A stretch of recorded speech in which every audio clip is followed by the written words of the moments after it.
पृथ्वीराज चौहान तृतीय का जन्म बताओ। 1166। राजतिलक 1177। नागार्जुन का दमन 78। बंडाणगो का दमन 82। तुमुल का युद्ध 82। नागौर का युद्ध 84। और त्राइन का प्रथम युद्ध 91। त्राइन का द्वितीय युद्ध, त्राइन का तृतीय युद्ध 1215। चंदावर का युद्ध 94। तो इतनी जो बातें हमने कल पढ़ ली। और कल मैंने एक बात और ये बता दी कि इसका जो बेटा था जिसका नाम था गोविंदराज, और गोविंदराज जो है वो यहां से निकलकर कहां चला जाता है? सवाई माधोपुर। ठीक है, और सवाई माधोपुर में जाकर वह रणथंभौर में चौहान वंश की स्थापना कर देता है। इतना पढ़ लिया था, तो करें शुरू? करें, चलो। तो आज हेडिंग डालो रणथंभौर के चौहान।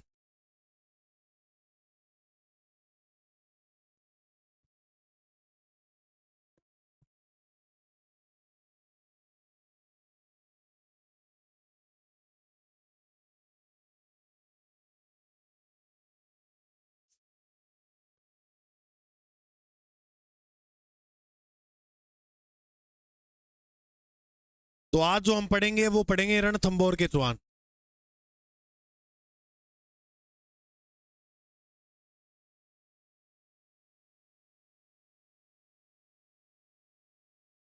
इसकी कहानी थोड़ी सुनो ध्यान से।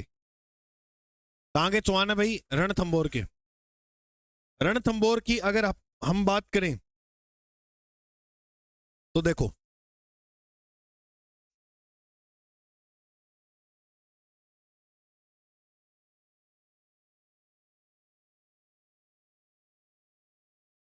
ये अपना राजस्थान है, और राजस्थान में इधर की ओर यहां किला है वो,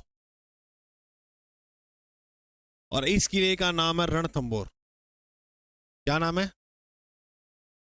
ऐसा बताया जाता है कि रणथंभौर का जो किला है वह सवाई माधोपुर में, सवाई गंगापुर सिटी में नहीं, आज भी सवाई माधोपुर में। रणथंभौर का किला 887 में रणथंभल देव ने बनाया था।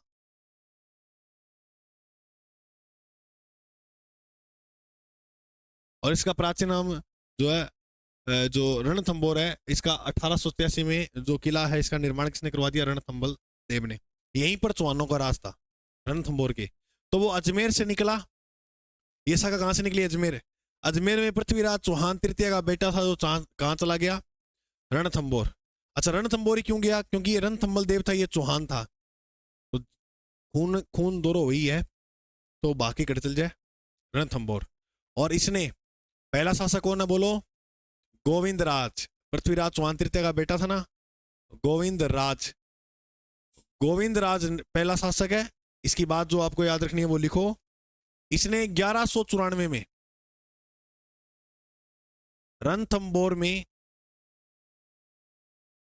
चौहान वंश की नींव डाली।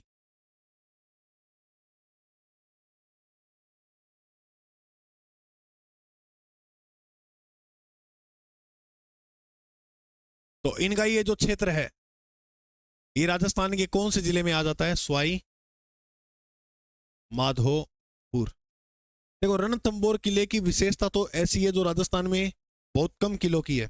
ये एरण दुर्ग की श्रेणी में आता है। एरण मतलब जंगल।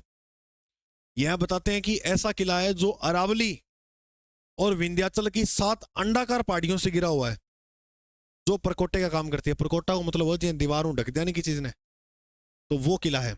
और अबुल फजल ये बोलता है इस किले के बारे में कि राजस्थान का जितना भी किला है सारा नंगा है, जबकि यह बख्तर बंद है। इसका मतलब इसने कपड़े पहन रखे हैं, बाकी तो सारे बिना कपड़े के। कोई बात नहीं है, मान लेते हैं इसकी बात। तो गोविंदराज ने 1194 में चौहान वंश की क्या कर दी भाई?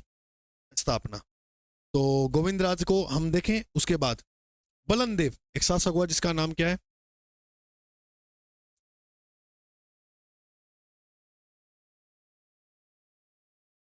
इसके बाद जो नया शासक होता है उसका नाम क्या था? बलन देव। और बलन देव का समय घटना देखो क्या हुआ। बात है 1226 की। ये राजस्थान है, और राजस्थान में यहां पर है दिल्ली। और दिल्ली की गद्दी पर जो शासक बैठा था उसका नाम था इल्तुतमिश। इल्तुतमिश ये रजिया सुल्तान का भाई था। तो ऐसा बताया जाता है कि 1226 में इल्तुतमिश ने रणथंभौर पर आक्रमण किया था।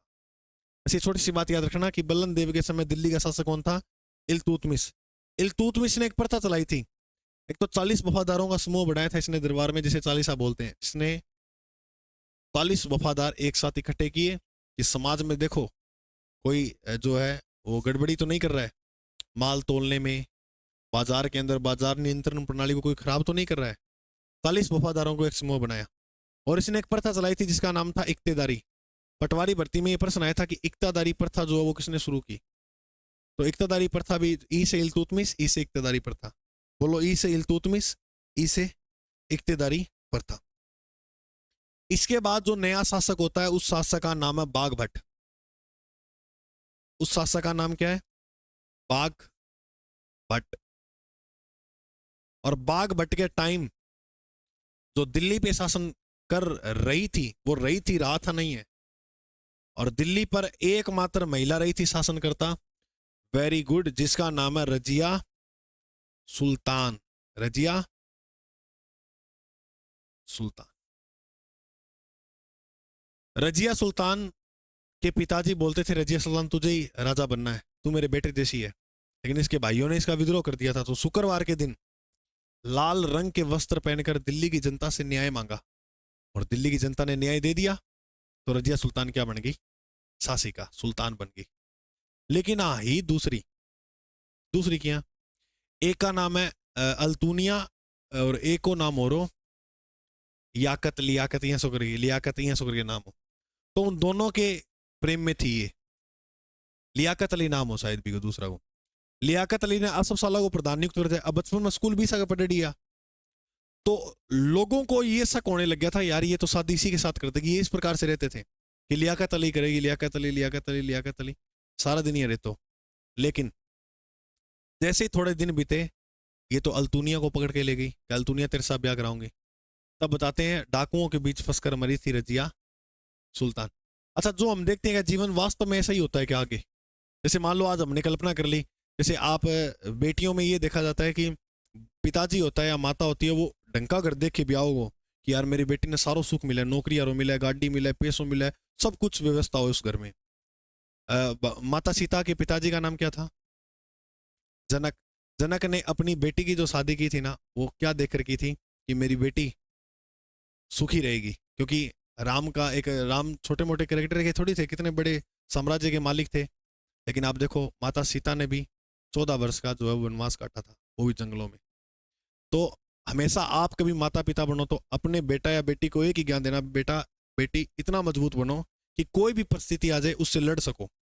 ऐसे नहीं है कि डंको घर देखो और बिना जाओ, ये चीजें नहीं होनी चाहिए, है या नहीं है? क्योंकि स्थिति कैसे भी कुछ भी हो सकती है, क्योंकि जिंदगी है। बहुत से उतार चढ़ाव देखने को मिलते हैं, ज्यादा उतार चढ़ाव तो बहुत कम देखने को मिलते हैं जिंदगी में, उतार बहुत ज्यादा देखने को मिलते हैं। दुख ज्यादा है, सुख कम है, तो उससे लड़ने की ताकत होनी चाहिए। मेन बात है कदे बेटी ने सुख देख खड़े को नहीं, दुख देखा ही नहीं हुआ, और फिर वो मान लो छोटी सी कोई बात होगी, ले मैं तो मेरा बाप के घर के दुखी कौन देखियो, गोबर के तो हाथी को लगाओ, आज थे आड़ा पोटा चुकाओ माने। तो बात चीज रजिया सुल्तान ने दो सेनापति को, कोई गोरा गुरा ऐसा करके नाम आ, 2 सेनापति बिना ने भेजो रणथंभौर पर आक्रमण के लिए। लेकिन थे इतनी बात याद कौन रखनी, बाघभट्ट को अगर प्रश्न भी आ जाए कि बल्लन देव के बाद शासक कौन था तो भी बहुत बड़ी बात है। तो इतना याद रखना, बाघभट्ट के समकालीन दिल्ली की जो शासिका थी उसका नाम क्या था? रजिया सुल्तान। बोलो, इतनी बात समझ में आई? ठीक है। रजिया सुल्तान के बाद हम बात करेंगे, एक शासक हुआ है इसके बाद, जयतर सिंह। इसमें अपने रणथंभौर के चौहानों में राजा कौन था? जयतर सिंह। अब इसकी कहानी सुनना, अब यहां से शुरू हो जाएगा इतिहास इनका। बात है जयतर सिंह ने मरा नहीं था ये, लेकिन इसने शासनकाल 1282 में अपने बेटे को दे दिया।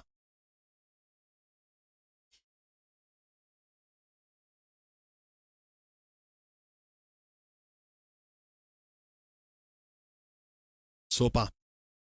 गुरुजी, इसके बेटे का नाम क्या था? पुत्र का नाम जो था वो था अमीर देव चौहान। अमीर देव चौहान। पुत्र का नाम क्या था? अमीर देव चौहान। जयतर सिंह बताते हैं कि अपने साम्राज्य में 32 वर्ष शासनकाल करके गए थे। कितने वर्ष शासनकाल करके गए बोलो? तो इसी की याद में अमीर ने निर्माण करवाया एक छतरी का, रणथंभौर में ही है, जिसे बोलते हैं 32 खंभों की छतरी। अब इसे प्रश्न देखो क्या क्या बनेंगे। 32 खंभों की छतरी। पहला तो देखो गुरुजी, आ छतरी है कट है, तो ये कहां पर है? रणथंभौर दुर्ग में, रणथंभौर दुर्ग के अंदर। ऐसा बताया जाता है कि ये 32 खंभों की जो छतरी है ये किसकी याद में बनी थी?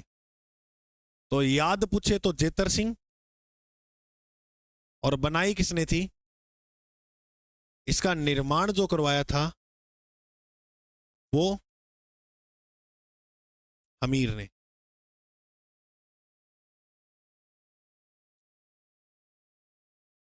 इसे न्याय की छतरी भी बोलते हैं।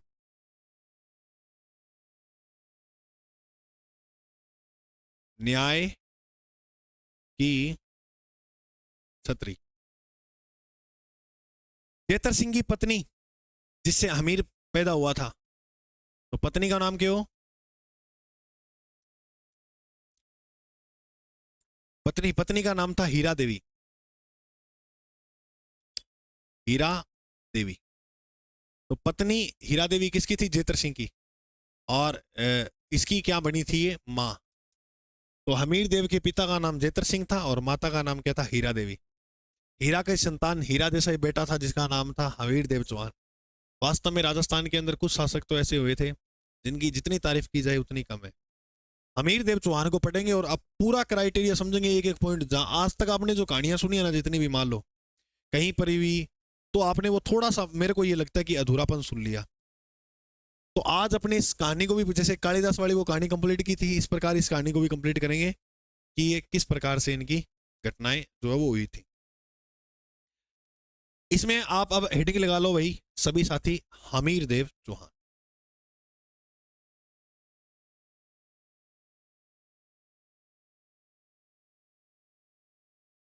हमीर, वो नासिरुद्दीन वगैरह ने आक्रमण किया था, तो लेकिन वो इतना इंपॉर्टेंट नहीं है जेतर सिंह के समय। हमीर देव चौहान इंपॉर्टेंट है अपना इसमें, यहीं से प्रश्न बनते हैं लगभग एग्जाम में। अमीर देव चौहान का जो शासनकाल है 1282, कई जगह 83 भी मिलेगा ना, 1282 से 1301। तो देखो अमीर देव चौहान की अगर आगे बात करें तो दोनों ध्यान से। अमीर देव चौहान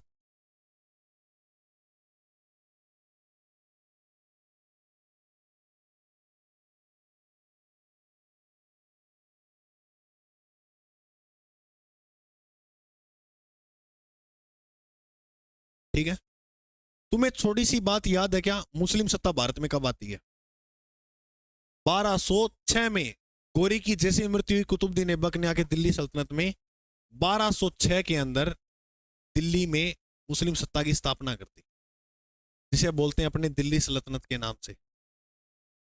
1206 से 1290 तक दिल्ली पर जो राज किया था वो एक वंश था, गुलाम वंश। गुलाम वंश के जैसे ये कुतुबुद्दीन ऐबक और थे ना, इल्तुतमिश, ये सारे गुलाम वंश के शासक, रजिया सुल्तान वगैरह।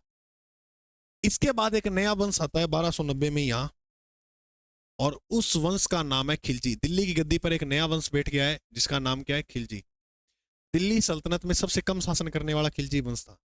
खिलजी वंश ने कुल 30 वर्ष शासन किया था, 1290 से 1320। खिलजी वंश का संस्थापक मानते हैं जलालुद्दीन खिलजी को। अब देखो, सुनो ध्यान से बात। जलालुद्दीन खिलजी के समकालीन रणथंभौर का जो, अच्छा गुरुजी रणथंभौर पे बार बार आक्रमण क्यों कर रहे हैं दिल्ली वाले? कभी रजिया सुल्तान कर रही है, कभी इल्तुतमिश कर रहा है, तो ये रणथंभौर ऐसा क्या है? तो चलो रणथंभौर के पीछे भी बात पढ़ते हैं 3-4। मैं सारे डाउट क्लियर करूंगा आज तुम्हारे। यहां पर जो किला है रणथंभौर, वो एक किला जो है वो व्यापारिक दृष्टि से बहुत महत्व किला है, ठीक है। और दूसरी बात, अगर हम बात करें रणथंभौर का जो शासक था हमीर, हमीर देव चौहान, एक हमीर अट ग्रंथ है, उसके अंदर जो कारण बताया गया वो कुछ और बताया गया। वो क्या है वो भी पढ़ेंगे। आपने हमीर देव चौहान लिख लिया, अब आप जो हेडिंग है वो ये डालो, क्या डालनी है गुरुजी हेडिंग? ये डालो कि हमीर के बारे में जो जानकारी मिलती है वो इन ग्रंथों में मिलती है। ये सारे ग्रंथ लिखने हैं आपको। हमीर महाकाव्य, देखो महा का अर्थ शरीर में सारो महानंग किसो है? आंख। आंख ने क्या बोला? नैन। तो नैन सीधो सिंपल है महाकाव्य। अमीर अमीर सारों में आएगा। हट, हट किसने किया था? चंद्रशेखर आजाद। आजाद था, आजाद हूं और आजाद रहूंगा। क्या देखा होगा उन अल्फ्रेड पार्क के पत्तों ने सहसा आजाद को घेर लिया कमबख्ती फिरंगियों ने। आजाद ने वो अंतिम एक गोली बची थी और वो अपने, बहुत बड़ी बात होती है ऐसे अपने सिर में खुद गोली मारना। ये थे अपने चंद्रशेखर आजाद, जो बात की थी वो पूरा किया था। अमीर हट जो लिखा वो चंद्रशेखर ने, ठीक है। एक अमीर हट जो वो गवाल कवि ने भी लिखा था, ऐसे बताया जाता है। अमीर रासो सारंगधर, और यही जोधराज से ही कहते हैं, ठीक है। सारंगधर का ही क्या नाम है? जोधराज। तो ये लिखा हमीर रासो इसने। हमीर रायण जो है वो भंडाऊ व्यास ने लिखा। सुरजन चरित्र चंद्रशेखर ने। और हमीर वंदन जो है वो अमृत कैलाश ने जो है वो लिखा था। ये आप लिख लो।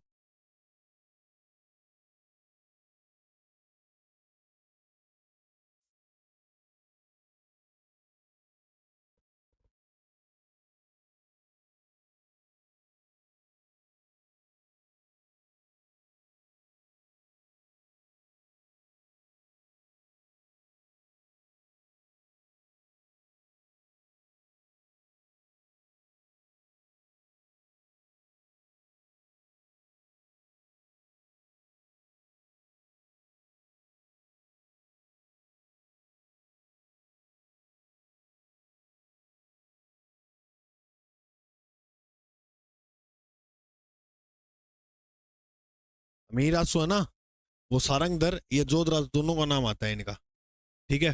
तो पहली बार जो लिखा वो सारंगधर ने, उसके बाद जोधराज ने। जोधराज या सारंगधर ऐसे नाम याद रखना आप, ठीक है। और हमीर हट चंद्रशेखर ने भी लिखा हुआ, और गवाल कवि थे उन्होंने भी लिखा है, ठीक है। ये दोनों लिख लो।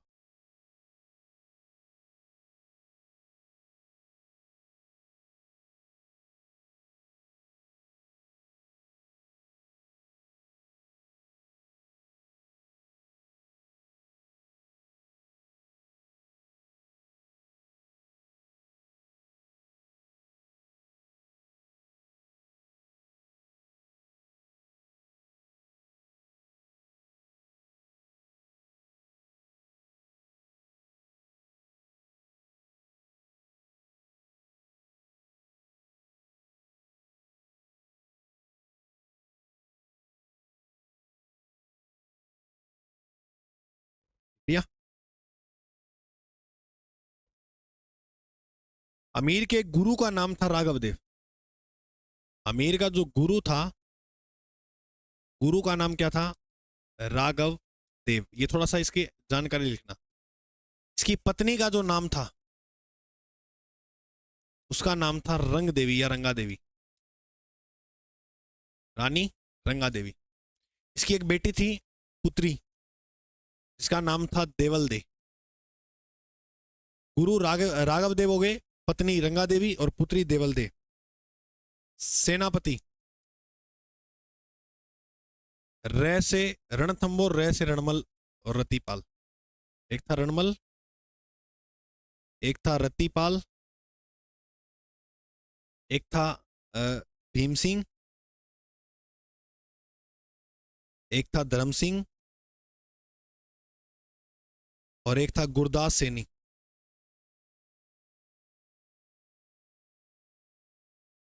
ये सारे इसके क्या थे? सेनापति। रणमल, रतिपाल, भीम सिंह, इनकी सारी कहानी बताऊंगा तुम्हें, ये कैसे कैसे जो है वो युद्ध करते हैं।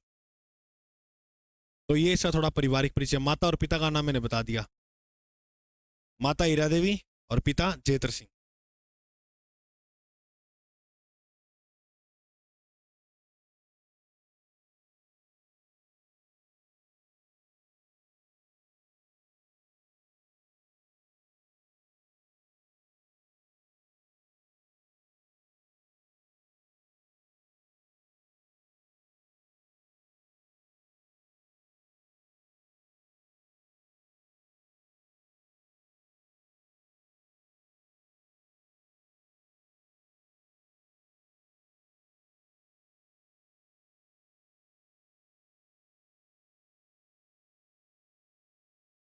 वो जो रजिया सुल्तान का दूसरा था ना, वो जलालुद्दीन याकूत था, ठीक है।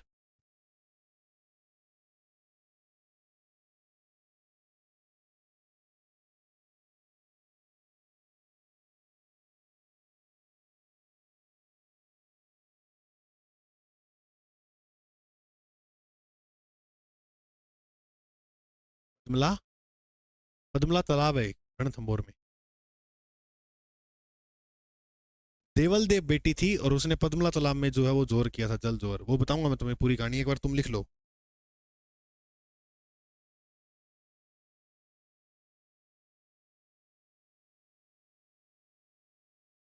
क्या कह रहे हो? इसकी माँ थी ये। माँ बेटी ने किन छोड़ेगी, के लिए नाट है, दोनों नहीं।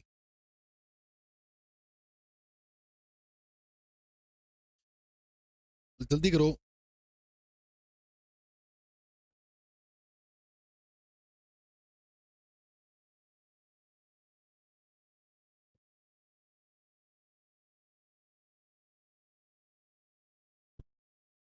कर लिया? चलो अब सुनो तुम पूरी स्टोरी, ये कैसे क्या हुआ था। दिल्ली का शासक जलालुद्दीन खिलजी। अच्छा अब मैं तुम्हें सुनो, रणथंभौर पे आक्रमण क्यों हुए वो और लिख ले तो, कि रणथंभौर पे संघर्ष के कारण जो थे वो क्या थे। एक ही और लिख लो कि संघर्ष का कारण। अलाउद्दीन तो बाद में बातें, वो मैं लिखा दूंगा तुम्हें सारी कहानी। अलाउद्दीन की साम्राज्य विस्तार नीति, रणथंभौर दुर्ग का सामरिक महत्व। सामरिक क्या होता है? हल्दी घाटी में समर लड़ो, वो चेतक रो असवार कट है। समर, समर को मतलब युद्ध क्षेत्र, सामरिक क्षेत्र। तो सामरिक महत्व से भी ये महान था क्षेत्र। रणथंभौर दुर्ग व्यापारिक मार्ग से भी क्या था, स्थित होने के कारण इसकी जो बहुलता थी वो अधिक थी। अमीर देव द्वारा अलाउद्दीन के भगोड़े सेनापति को शरण देना, ये भी एक कारण माना जाता है। ये जानकारी जो मिलती है वो प्रेम संबंध ये हमीर अट के अनुसार मिलता है। ये जो कहानी मिलती है ये हमीर अट में। और जियाउद्दीन बर्नी के अनुसार हमीर ने राज कर देना बंद कर दिया था, इसलिए इसने आक्रमण किया। तो ये इतने कारण आते हैं जलालुद्दीन और इसके। मैं पूरी की पूरी स्टोरी जो तुम्हें समझा दूंगा, ये एक बार लिख लो तुम, थोड़ी थोड़ी बातें हैं। फिर देखो आप शुरू करते हैं पॉइंट ने। तो अलाउद्दीन की साम्राज्य विस्तार नीति तो थी शुरू में, क्योंकि उसने सिकंदर एहसानी की उपाधि धारण की थी और दो सपने देखे थे। एक तो मैं विश्व विजेता बनूंगा, अलाउद्दीन के दो सपने, विश्व को जीतना, और दूसरा एक नया धर्म चलाना, नवीन धर्म चलाना। ये दो सपने देखे थे अलाउद्दीन खिलजी ने। लेकिन अपना हमीर जो शासक है वो भी कम नहीं है, उसने दिग्विजय की जो नीति है वो अपनाई थी। दिग्विजय का मतलब होता है दिशाओं को जीतने वाला। और दिशा कितनी है? उत्तर दक्षिण पूर्व पश्चिम, चारों दिशाओं पे अधिकार करने वाला। जल्दी जल्दी करो तुम थोड़ा, फिर देखो आवाज शुरू करा, क्योंकि आज करना है पूरा कंप्लीट टॉपिक।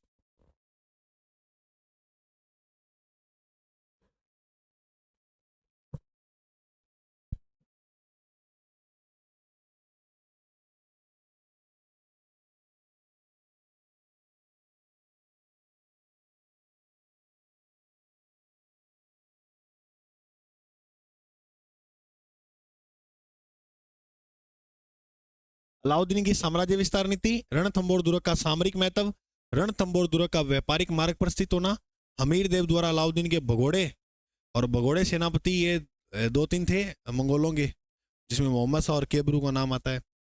जियाउद्दीन बर्नी के अनुसार हमीर ने राज कर देने से बंद कर दिया।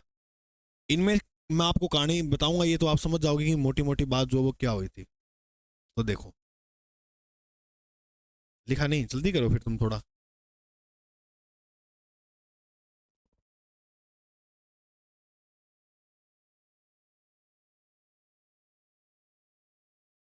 अच्छा देखो सुनो, विजन इंस्टीट्यूट सूरतगढ़ एप्लीकेशन जो है ना अपनी, उस पर मैंने फ्री नोट्स डाल दिए हैं। भारतीय संविधान के डाल दिए हैं, स्टेटिक जीके के डाल दिए हैं, और अगर हम बात करें राजस्थान की नई जियोग्राफी है उसके लगभग 9-10 टॉपिक डाल दिए। जैसे जैसे पूरे हो रहे हैं वैसे वैसे अपने डाल रहे हैं वहां पर।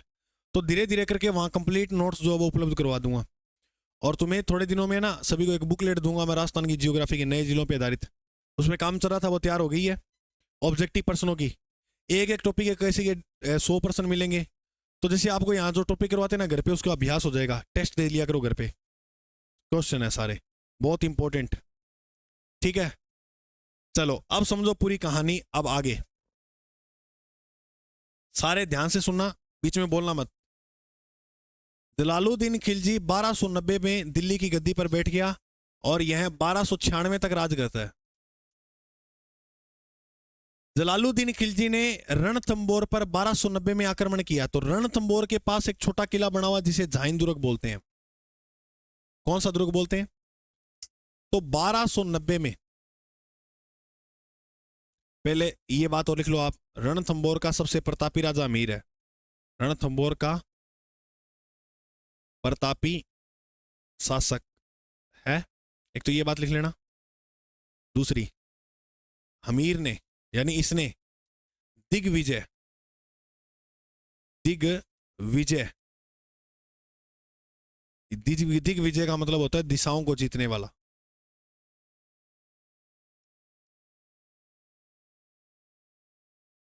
दिग्विजय नीति अपनाई।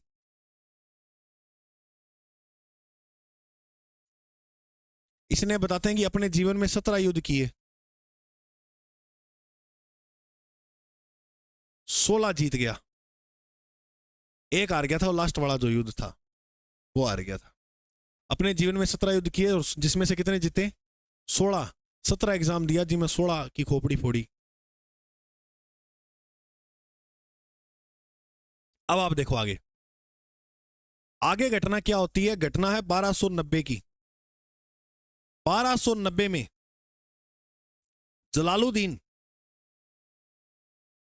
जलालुद्दीन खिलजी, जलालुद्दीन खिलजी, एक किला है भाई, और इस किले का नाम है झाइन दुर्ग। कौन सा दुर्ग? अब गुरुजी झाइन दुर्ग क्या है? देखो, राजा महाराजा होता वो क्या करते थे, अपनी रक्षा के लिए एक बड़े किले से पहले एक छोटा किला और बनाया करते थे, जो रास्ता होता था ना जाने का। क्योंकि कोई सेना आए तो पहले इस छोटे किले पर जो है वो उलझ के रह जाए, इतने हम पीछे वाले सेनापति है वो सारे तैयार हो जाएंगे। तो इस किले को रणथंबोर की कुंजी बोलते हैं कि ये कुंजी हाथ में लगी तो ही वो ताला खुलेगा, यानी पहले इस पे तो आक्रमण करना ही पड़ेगा। ठीक है, तो झाइन दुर्ग जो वो जीत लिया था। जलालुद्दीन खिलजी ने कौन सा किला जीत लिया? झाइन दुर्ग। तो इसकी आकांक्षा और बढ़ी कि अब तो मैं झाइन जीत लिया तो वो भी जीत लूंगा। लेकिन ऐसे बताते हैं कि झाइन दुर्ग में इसका एक सेनापति मारा गया था। झाइन दुर्ग में हमीर का सेनापति था जिसका नाम था गुरदास सैनी।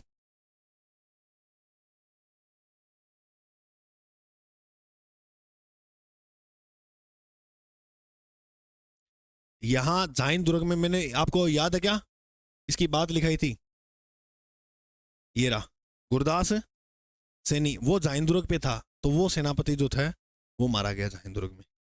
तो जैसे ही गुरदास सैनी मारा गया, ये बात जलालुद्दीन को तो अच्छी लगी लेकिन अमीर को बुरी लगी। जलालुद्दीन ने सेना आगे बढ़ाई और 1291 और 92 में, 1291 और 92 में रणथंबोर पर चढ़ाई कर दी।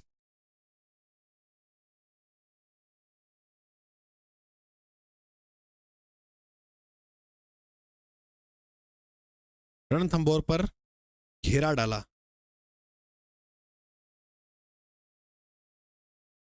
लंबे समय तक घेरा रहा, लंबे समय तक रहा। लेकिन अब घटना क्या होती है, हमीर जो शासक है वो अपनी हट के कारण फेमस हुआ था इतिहास में। हमीर के लिए एक लाइन बोली जाती है और वो लाइन क्या है? Very good. अमीर के लिए जो लाइन बोली जाती है वो लाइन क्या है? सीए सवन सतपुरुष वचन कदली फलत इक बार, तिरिया तेल हमीर हट चढ़े न दूजी बार। सीए सवन सतपुरुष वचन, इसका मतलब यानी सीए सवन सतपुरुष वचन का मतलब सतपुरुष एक बार ही आता है, धरती पे पैदा एक बार ही होता है। कदली फलत एक बार, कदली मतलब केड़ा, केड़ा को फल एक बार ही लगा है, बिग आदमी ने काट के वापिस लगाना पड़े। तिरिया तेल हमीर हट चढ़े न दूजी बार, तिरिया को तेल नहीं वो एक बार ही चढ़े, यानी जो पिट्ठी वगैरह रगड़ा ना भाई एक बार ही हुआ है। तो काकुर जी कई बार हमने मोहल्ले में देखा कि दूसरी शादी भी होती है, दूसरी बार फेरे नहीं होते हैं, चुन्नी चढ़ाई जाती है। अपने हिंदू धर्म के अंदर दूसरी बार फेरे नहीं होते, कई कर लेते हैं वो अलग बात है। लेकिन ये बात इसलिए इसके लिए बोली जाती है कि अमीर जो है वो अपनी हट के कारण जो फेमस हुआ था राजस्थान इतिहास में। ठीक है, अब अपने आगे हम बात करें इसी के अंदर, तो सुनो। रणथंभौर किले पर घेरा डाल लिया लंबे समय तक किसने? जलालुद्दीन खिलजी ने घेरा डाल रखा। यहां पर एक सेनापति था जिसका नाम था अहमद चप। अहमद चप, और अहमद चप भी जलालुद्दीन के पास था। कुछ इतिहासकार तो ये कहते हैं कि दिल्ली पर आक्रमण होने शुरू हो गए थे, क्योंकि दिल्ली इतने टाइम तक खाली रह गई। देखो 1290 से लेकर 92 तक संघर्ष कर रहे हैं और नई नई सत्ता आई है। तो जलालुद्दीन खिलजी ने ये किला छोड़कर दिल्ली पर जो है वो प्रस्ताव शुरू कर दिया प्रस्थान। तो अहमद साहब बोले क्यों दादा, जीत कौन सा क्यों? तो जलालुद्दीन खिलजी ने जवाब दिया कि मैं इस दुर्ग को बाल बराबर भी महत्व नहीं देता। मैं ऐसे 10 दुर्गों को मुसलमान के एक बाल बराबर भी महत्व नहीं देता। कोई दाढ़ी को है, कोई सिर को है, मतलब बाल तो बाल ही हुए कटे। तो मैं 10 दुर्गों को मुसलमान के बाल बराबर भी महत्व नहीं देता। ये बात किसने बोली? जलालुद्दीन। किस किले के बारे में? रणथंभौर की। वही बात कर दी है। तो अंगूर खट्टे हैं, खाया कौन गया, यानी जीते कौन गया, तो अगला में कोई कमी निकाल के छोड़ दो। तो इसने रणथंभौर दुर्ग के बारे में ये कमी निकाल दी कि मैं ऐसे 10 दुर्गों को कुछ नहीं समझता। तो इसको छोड़कर जलालुद्दीन आ गया कहां पर? दिल्ली में। इसका दामाद, इसका भतीजा अलाउद्दीन का चाचो बोला बोला कि करे तो एगो नहीं। तो 1296 में कड़ा मणिकपुर में जलालुद्दीन की हत्या कर दी। किसने? भतीज ने। ये इसका दामाद बना था बाद में। तो भतीजो कौन हो? अलाउद्दीन खिलजी। अब नए राजा कौन बने हैं दिल्ली को? अलाउद्दीन खिलजी। ठीक है, अब बताओ आपको ये बात समझ में आ गई? ठीक है, तो पहला आक्रमण जलालुद्दीन ने 1290 में जाइन को जीत लिया था, लेकिन गुरदास से नहीं मारा गया था। 1291 में रणथंभौर पर घेरा डाल लिया, लेकिन लंबे समय तक घेरा रहा। लंबे समय तक रहने के बाद यह आक्रमण इसका क्या हो गया? असफल। असफल आक्रमण हुआ। तो अहमद साहब ने जाने का कारण पूछा, तो जलालुद्दीन ने देखो क्या बोला रणथंभौर के बारे में। जलालुद्दीन खिलजी ने कहा, क्या कहा? मैं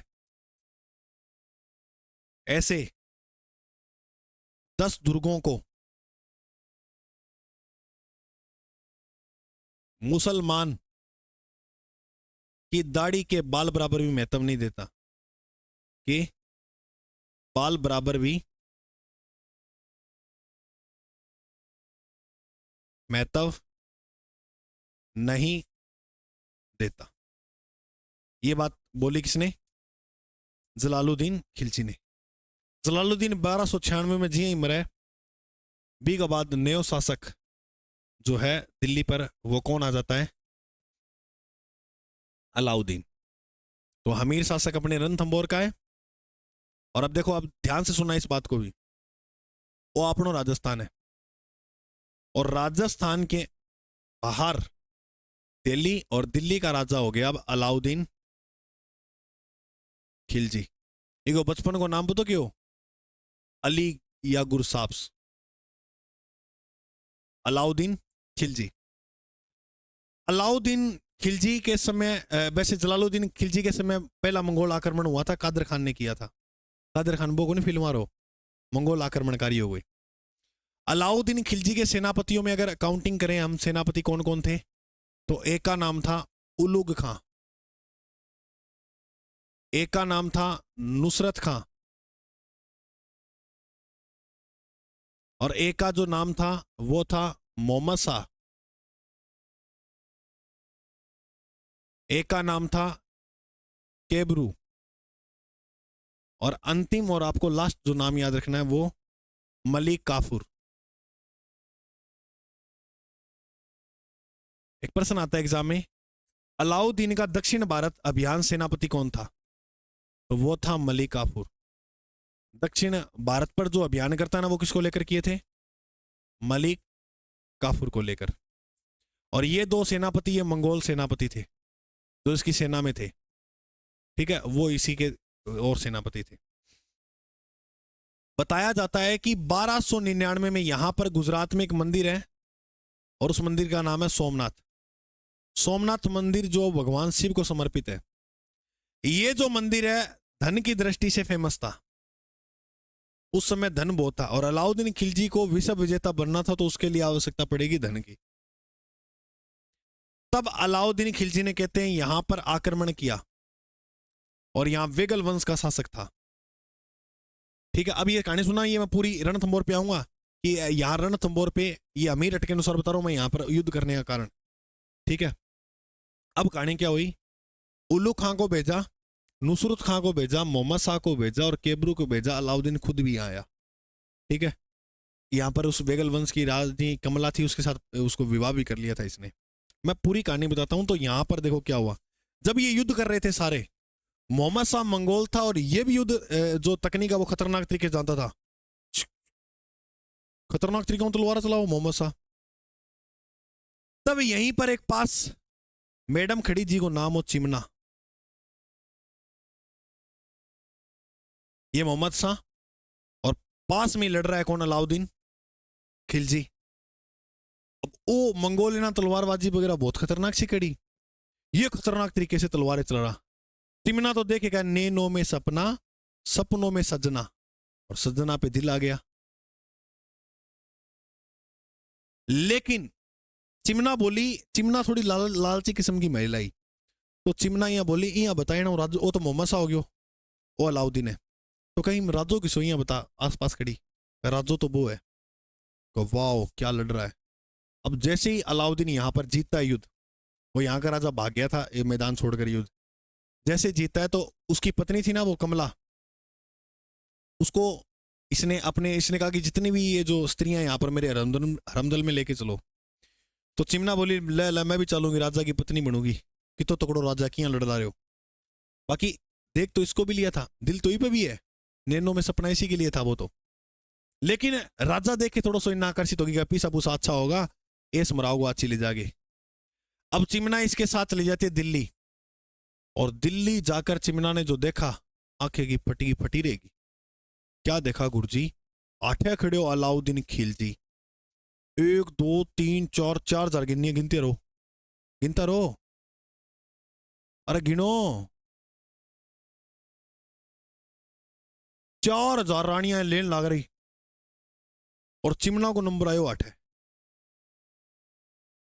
अब सोचो चिमना, तब चिमना को याद आया यार वो ही ठीक हो अपना, तो नैनो में सपना रो।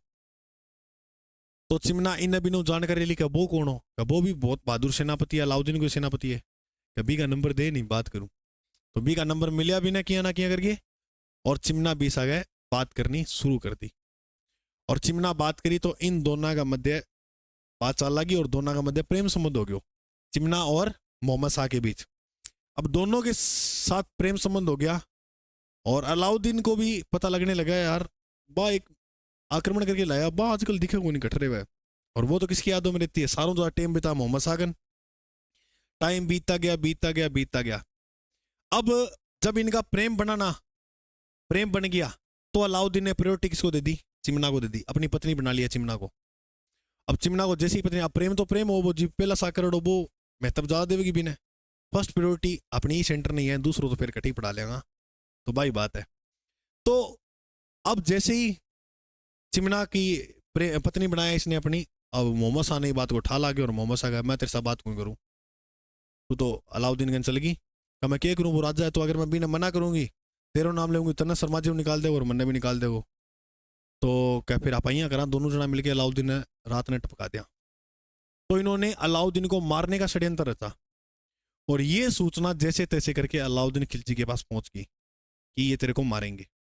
अलाउद्दीन के जी सूचना पहुंची, अलाउद्दीन ने बुलाया और चुटकी मार के वार्निंग दे दी, ओ काबरू, ओ मोहम्मद शाह, जे चिमनी का नेड़े तेड़े दी गयो आग लगा दूंगा, हिसाब लगा ली, मेरी चिम्मू का जे तू कन्ने लाग गयो तना मार दूंगा। अब इसका फोन छीन लिया मोहम्मद शाह का, और पीट दिया टिका के मोहम्मद शाह ने। अब चिमना का फोन को नहीं आया, तो चिमना जैसे तैसे करके संदेश पहुंचाया, वो अलाउद्दीन अब फोन मिलन दे, और ना ही मैं तेरा मिलना चाहूँ, अब अलाउद्दीन ने मना कर दिया नहीं। तो फिर इन्होंने प्लानिंग क्या की रातों रात, यूं करते हैं अपने यहाँ से फरार होते हैं अपने दोनों, ठीक है, तो मोहम्मद साहब बोले मैं तो तन कहीं कौन दी मिनागी पी से मैं किया फरार हो जाए यहाँ पा घर किया चालक हो क्या तू पी से टेंशन ना कर, तू कपड़ा पैक कर, सामने रात ना आऊंगी मैं तकन 12-1 बजे, अब भाग जा। तो आपको पता है ना कि इस प्रकार से राजस्थान से एक पर्वतमाला गुजरती है जिसका नाम है अरावली। अरावली पर्वतमाला दिल्ली तक जाती है, दिल्ली की राइस इन पहाड़ियों तक, ठीक है। तो ये रातों रात मोहम्मद शाह और चिमना फरार होकर आए, और इनको दूर आए ना, जब ये इधर से जंगलों में होते हुए आ रहे थे तो इनको एक घर दिखा, और वो घर था रणथंबोर। और रणथंबोर में राजा ने आगे बोला कि मैं हाँ आदमी और मानसरण चाहिए। राजू बोले मारो एक कमरो खाली पड़े, ले लो ले लो। अब इनमें आए कौन कौन थे देखो, मोहम्मद शाह साथ में बताते हैं केबरू को भी ले आया था, ठीक है, ये मंगोल सेनापति दोनों ये हो गए, एक चिमना होगी, तीनों आगे। और सुबह उठे अलाउद्दीन तो साम्राज्य में हड़कम माच गई कि चिमना गायब और मोहम्मद शाह भी गायब।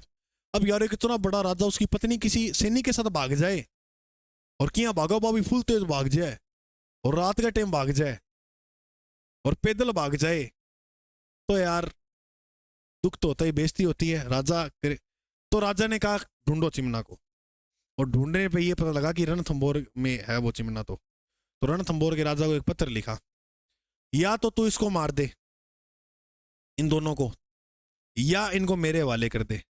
अमीर बोलो 13 बड़ेगा 50 आमेंगे दिन में, इन हवाला कर दी तो पड़ेगी पार। तो एक जो कारण बताया जाता है युद्ध का, वो ये बताते हैं क्योंकि हमीर ने किसको शरण दे दी थी, मोहम्मद शाह और केबरू को, मंगोल सेनापति को यहां पर क्या दे दी गई थी, शरण दी।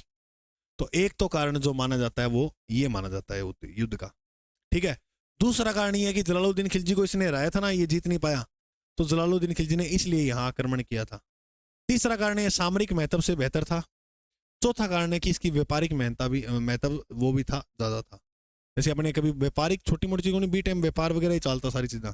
मगध साम्राज्य सबसे शक्तिशाली क्यों बना था, क्योंकि वो एक व्यापारिक दृष्टि से भी महत्वपूर्ण था, ठीक है। चलो अब बताओ, इतनी बात समझ में आ गई। अब अलाउद्दीन खिलजी जो वो आक्रमण करेगा कहां पर, रणथंबोर पर। चलो अब अलाउद्दीन का अपने आक्रमण पढ़ते हैं। तो लिखो 1299 में अलाउद्दीन खिलजी ने खुद नहीं आया था, ये अभी एक बार सुनो पूरी कहानी। सेनापति उलुग खां, नुसरत खां और अलप खां। अलप खां साणो इन साउंड ज्यादा। अलप खां के पास एक सेना की टुकड़ी अलग थी, इन तीनों के पास टुकड़ियां थी सेना की। तो अलाउद्दीन खिलजी ने सेनापति इन तीनों के नेतृत्व में सेना भेजी। कहां भेजी, रणथंबोर। कहां भेजी, रणथंबोर। इस घमासान युद्ध में बताते हैं नुसरत खां मारा गया। नुसरत खां मारा गया, कैसे मारा गया, क्योंकि अलाउद्दीन खिलजी की सेना जैसे खड़ी थी ना, तो रणथंबोर वाले तोप के गोले फेंकने लगे थे, और जिस कारण एक गोला किसके ऊपर गिरा, नुसरत खां। तो युद्ध में मारा कौन गया था, नुसरत खां। अब घटना क्या होती है, अलप खां जैसे ये मारा गया तो अड़कम मच गया इनकी सेना में। भारत में तोप तो बाबर ले गए हो, लेकिन कोई गोड़ो हो, या मान ले तू कोई गोड़ो हो, ऐसे कोई जैसे अग्नि का कोई गोला था जो भी, जिस कारण ये जैसे किताबों में तो ये उल्लेख मिलता है कि तोप का गोला था, लेकिन हम ये मानते हैं कि तोप जो सर्वप्रथम भारत में लेकर आया था वो बाबर ही लेकर आया था। लेकिन हम ये भी मान सकते हैं बाबर ने जो तोप पत्ती सीखी थी वो मंगोलों से सीखी थी, तो मंगोल तो इसके पास भी थे, उसने कोई बना के दे दिया होगा ऐसा आइटम। तो मतलब ये उल्लेख मिलता है कि कोई ऐसा गोला गिरा था अग्नि का जिसके कारण नुसरत खां मारा गया, ठीक है। अब सुनो आगे ध्यान से बात। अब रणथंबोर पर ये सेना भेजी, उसमें नुसरत खां जैसे ही मारा गया, लेकिन इसकी दूसरी तरफ जो खड़े थे वो हमीर के सेना, अमीर के सैनिक, अमीर के सैनिक। अब हमीर के सैनिक में कौन थे, एक का नाम याद रखना धर्म सिंह, और एक का नाम था भीम सिंह। एक का नाम क्या था, धर्म सिंह, और एक का नाम क्या था भाई, भीम सिंह। धर्म सिंह और भीम सिंह दोनों अलग अलग टुकड़ियों में चल रहे थे। एक टुकड़ी इसके पास थी, एक सेना टुकड़ी इसके पास थी, सुनते रहो ये कहानी, समझ में पूरी आ जाएगी बात। और एक सेना टुकड़ी जो थी वो इसके पास थी। अब क्या हुआ, धर्म नहीं है, याद रखियो, धर्म धर्म हमारा, लोग आगे रहेगा। ये आगे चल रहा था सेना टुकड़ी लेकर, ये धर्म सिंह जो था वो आगे आगे चल रहा था, और भीम सिंह जो तो था वो क्या था, पीछे चल रहा था सेना टुकड़ी लेकर। अलप खां एक पर्वत में सेना छुपकर जो है वो लेकर बैठा था, ठीक है। जैसे ये सेना युद्ध विजय के बाद ये युद्ध जीत लिया था ना इन्होंने, तब एक टुकड़ी लेकर जो है वो कौन बैठा था, अलप खां। क्योंकि नुसरत खां जैसे ही मारा गया तो सेना में क्या मच गया, हड़कंप मच गया। क्या मच गया, हड़कंप मच गया। तो भीम सिंह जो सेना की टुकड़ी लेके पीछे चल रहा था, तो भीम सिंह को जो है वो अलप खां ने मार दिया, इसको मार दिया। और इस बात की सूचना मिलती है हमीर को, तो अमीर ने इसको धमकाया धर्म सिंह को कि भाई तू क्यों उसके साथ नहीं रहा, तुम इतनी तो थे सेना और तूने टुकड़ी भी अलग कर दी उससे, और अलप खां ने उसको मार दिया। तो बताते हैं धर्म सिंह को भी अंधा करवा दिया था अमीर ने,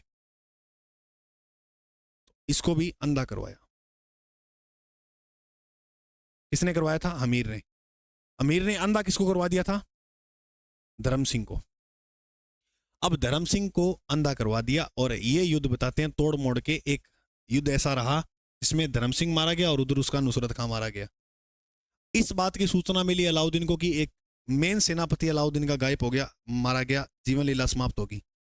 तो अलाउद्दीन बताते हैं खुद दिल्ली से सेना लेकर आ गया था रणथंभौर। अब अलाउद्दीन जैसे ही आया तो अलाउद्दीन ने सबसे पहले, बताओ कौन सा दुर्ग जीतेगा, झाइन दुर्ग। अलाउद्दीन ने सबसे पहले जीता झाइन दुर्ग। किसने जीता, अलाउद्दीन खिलजी ने। झाइन दुर्ग के बाद सेना को आगे ले गया और आगे ले जाकर पड़ाव डाल दिया, कहां पर, रणथंभौर। रणथंभौर दुर्ग में जो सेना है वो लाकर घेरा डाल दिया रणथंभौर दुर्ग के आगे। रणथंभौर दुर्ग के घेरा डाल दिया किसने, अलाउद्दीन खिलजी ने। और अलाउद्दीन खिलजी ने लंबे समय तक घेरा डाले रखा है यहां पर, लेकिन अमीर तो हट के कारण फेमस था, उसने हार नहीं मानी। हार नहीं मानी तो ऐसे टाइम बीतता गया तो इसने कहा यार ऐसे तो हार नहीं मानेंगे। तो अलाउद्दीन ने क्या किया, जो उनका गोदाम था ना खाने पीने का, जैसे चावल थे और कणक थी जहां पर, तो वहां पर गायों की हड्डियों को पिसवा कर उन आटे के अंदर मिलवा दी, और ये सूचना भी पहुंचा दी। और जब ये सूचना अमीर को पता लगी तो अमीर ने बताते हैं खाना नहीं खाया था, क्योंकि गायों की हड्डियां फिर एक हिंदू धर्म में वो धर्म भ्रष्ट हो जाए, और बी टाइम जो शासक हाँ बे मानता भी बहुत ही चीजें ने। तो अब ऐसा बताया जाता है कि अमीर ने खाना पीना जो है वो भी कम होने लगा, ठीक है। तो उसके लिए अमीर खुसरो एक लाइन लिखता है कि दुर्ग में सोने के 2 दाने के बदले चावल का 1 दाना भी नसीब नहीं हो रहा था। यानी अगर मैं आपको ऐसे कहूं कि मैं आपको सोने के 2 दाने दूंगा, आप मुझे 1 चावल का दाना दे दो, तो वो भी नसीब नहीं हो रहा था। अब ये स्थिति देखो कहां पर है, मतलब सोने का ढेर पड़ा है और चावल बिल्कुल भी नहीं है, ठीक है। तो सोना खाया थोड़ी जाता है, तब कहते हैं कि पैसे हर जगह काम नहीं आते, क्या करेगा वहां इंसान, ठीक है। तब इन्होंने अंतिम समय में क्या किया, अलाउद्दीन खिलजी ने रणथंभौर में 2 सेनापति थे इसके, रणमल और रतिपाल। ये प्रश्न आ जाता है रणमल रतिपाल किसके सेनापति थे, तो रणमल और रतिपाल जो थे वह हमीर के सेनापति थे। तो रणमल और रतिपाल ने हमीर के साथ क्या कर दिया, विश्वासघात। और अलाउद्दीन खिलजी, इधर एक अमीर खड़ा है अमीर, और अलाउद्दीन खिलजी यहां पर, क्योंकि इस किले के बताते हैं 5 दरवाजे हैं रणथंभौर के, इसमें एक दरवाजे पे इन दोनों सेनापतियों ने अलाउद्दीन के साथ मिलकर कच्चा कर दिया। एक दरवाजा कच्चा को मतलब नकली सेना खड़ी कर दी बैठा, नकली को मतलब खुद की, जैसे ही कोई आए तो गेट खोल दो और अंदर बढ़ जाए सेनापति। तो इन्होंने वो किले के दरवाजे खोल दिए, और जैसे सेना अंदर बढ़ी तो बताते हैं यहां पर हमीर जो है वो वीरगति को प्राप्त होते हैं, हमीर वीरगति को प्राप्त होते हैं। हमीर की पत्नी और इसकी बेटी, अब जोहर जो प्रथा थी वो एक व्रत था, क्योंकि हम मुस्लिम लोगों के हाथ ना लगे, हमारी परंपरा को बचाए रखें, इसलिए ये जोहर व्रत रखती थी। जोहर व्रत का मतलब होता है कि अपने शरीर को जो है वो अग्नि के अंदर जला देना, लेकिन यहां पर अग्नि जलाने का मौका ही नहीं मिला इनको, सेना सिद्धि जो है वो प्रवेश कर गई अचानक। तो बताते हैं यहां पर इस किले में एक तालाब है पद्मला। कौन सा तालाब है, रणथंभौर में एक तालाब है पद्मला तालाब। तो उस तालाब में जो है वो जल जोहर किया था, और ये राजस्थान का एकमात्र ऐसा उदाहरण है जहां पर जल जोहर हुआ था। और यहीं अब देखो इसमें महिला भी वीर गति को प्राप्त हुई है, महिला ने भी जोहर किया है और पुरुष ने केसरिया किया यानी वीर गति को प्राप्त हुआ है। तो ये बनता है राजस्थान का पहला साका। राजस्थान का जो पहला साका था, लिख लो भाई, राजस्थान का प्रथम साका या प्रथम जल जोहर, प्रथम जल जोहर 11 जुलाई 1301 में हुआ। रणथंबोर में। कहां पर हुआ? रणथंबोर में। ठीक है। एक तरफ अलाउद्दीन खिलजी सेना लेकर खड़ा है और दूसरी तरफ हमीर। हमीर की इस युद्ध में क्या होती है? हार। अलाउद्दीन इस युद्ध में जीत जाता है और इस युद्ध में अलाउद्दीन के साथ एक व्यक्ति और था जिसका नाम था अमीर खुसरो, जिसे तोता ए हिंद कहते हैं। और अमीर खुसरो ने एक बात बोली थी कि आज कुफर का गढ़ इस्लाम का घर हो गया, यानी कुफर मतलब आज एक धर्म का घर जो वो एक इस्लाम का घर बन गया। तो ये बात किसने बोली थी? अलाउद्दीन, सॉरी अमीर खुसरो ने। ठीक है, ये लिख लेना आप। इसकी पत्नी थी रंगा देवी और बेटी का नाम क्या था? देवल दे। इन दोनों ने जल जोहर किया। तालाब कौन सा था? पद्मला तालाब। बाकी थोड़ी बहुत कहानी जो है ना वो मैं तुम्हें कल बता दूंगा। अभी तो क्लास गुरुजी अपना वेट कर रहे हैं, तो क्लास का थोड़ा टाइम हो गया है, तो कल अपने जो है थोड़ा बहुत इसकी जो बात है एक दो इक्का दुक्का वो बताएंगे और फिर अपने आगे के जो चौहान है वो पढ़ेंगे। आज के लिए जय हिंद, मिलते हैं अपने अगले भाग।